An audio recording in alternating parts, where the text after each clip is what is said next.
Assalomu alaykum aziz muxlislar, kanalimizga xush kelibsiz. Bu voqeani Toshkent viloyati Bo'stonliq tumanidan O'ktam Mavlonov so'zlab bergan. Tog'li hududda yashaganimiz uchun qish har doim bizda qattiq va sovuq bo'ladi.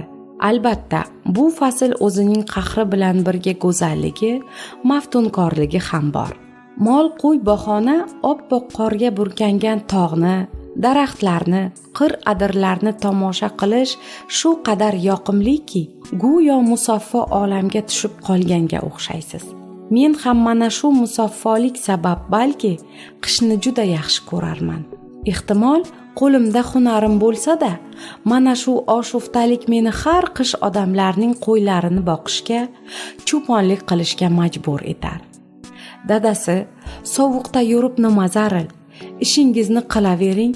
Har doimgidek bu yil ham cho'ponlik qilmoqchi ekanligimni bilgan xotinim nolib boshladi. 2-3 kunlab uyda bo'lmaysiz, sovuqda yurasiz, vaqtida ovqat yemaysiz, bizni xavotirga qo'yasiz. Undan ko'ra issiqqina uyda o'zingizning ishingizni qilib o'tirmaysizmi? Xotin, oshiq bo'lmagansan-da. Oshiq odamning ko'zi ko'r bo'ladi. Hech narsani bilmaydi, sezmaydi. Men tabiatga aynan qishki tabiat manzarasiga oshiqman. Oppoq qorga burkangan tog' bag'rida mazza qilib yurmasam, kasal bo'lib qolaman axir, dedim ayolimga.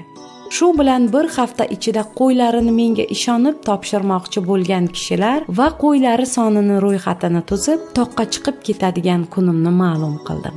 Bir hafta o'tgach, qishloqdoshlarim men aytgan joyga o'z qo'ylarini olib kelishdi. Ularni oldimga solib yo'lga tushdim. Atrof oppoq. Qo'ylar ham tumshug'i bilan turtib, qor tagidan yantoqlarni chiqarib olib, kavshash bilan band. Oqlikka burkangan olamni buzayotgani bilan ishi yo'q.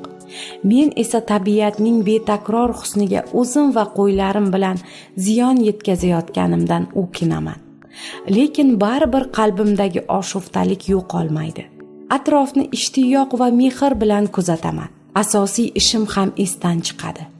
Ba'zan rassom yoki shoir bo'lib yaralmaganimga pushaymon bo'laman. Bu go'zallik qo'ynida qandaydir asarlar yaralgan bo'lardi.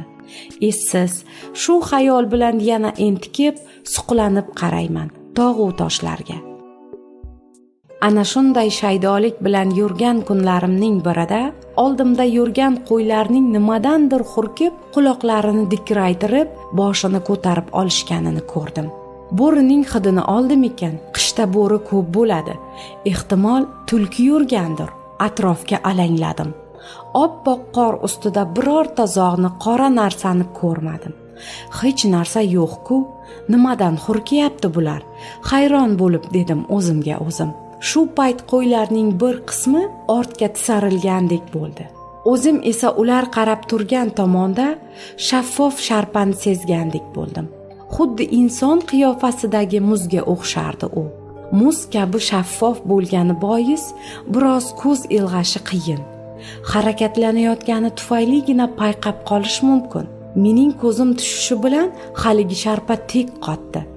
Men uni boshqa ko'ra olmayotgandim. Atay boshimni burdim. Qo'ylar yanada sergaklandi. Sharpa harakatlandi. Men yana yalt etib qaradim. Ha, bu chindan ham muz ko'rinishidagi inson qiyofasini olgan allanima edi. Qichqirib yubordim. Sharpa tomondan zuv etgan ovoz keldi. Yashin tezligida u tog' tomonga uchdi. Ko'zlarim ko'rib ko'rmay qoldi. Men esa karaxt ahvolda qoldim. Tush ko'rdimmi desam, uyg'oqman. Menga shunday tuyulgandir desam, qo'ylarim ham hurkidi-ku. Ko'rganim kim edi? Noma'lum mavjudotmi? Arvohmi? O'zga sayyoralik? Bu jumboqni hamon yecha olmayman. Aziz muxlis, bunday bo'lgan voqealarga siz qanday fikr bildirasiz? O'z fikrlaringizni izohlarda yozib qoldiring. Xayr, omon bo'ling.